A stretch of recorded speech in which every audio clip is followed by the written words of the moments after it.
के किनारे अनेक मनोहर घाट हैं।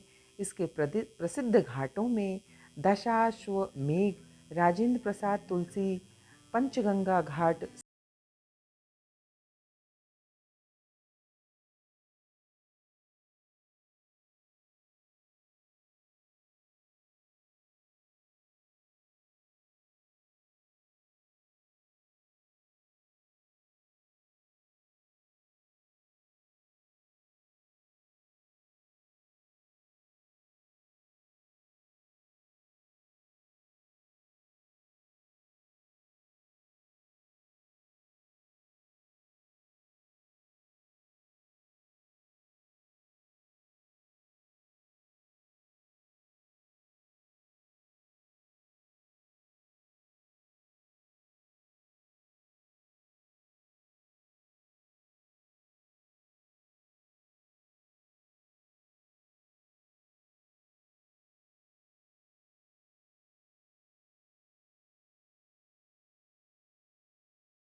समूह सही गलत का निर्णय लेगा। शिक्षक की भूमिका सहयोगात्मक रहेगी। गृह कार्य, सभी बच्चे वाराणसी के महत्व को दर्शाते हुए एक निबंध लिखकर लाने को कहेगा शिक्षक, यानी बच्चे उसको लिख कर लाएंगे। आगामी कार्य योजना, भारतीय संस्कृति, भारतीय सभ्यता देश विदेश तक चर्चित है। इसकी महत्ता को सुदृढ़ करते हुए आगामी कार्य योजना का निर्माण किया जाएगा। धन्यवाद।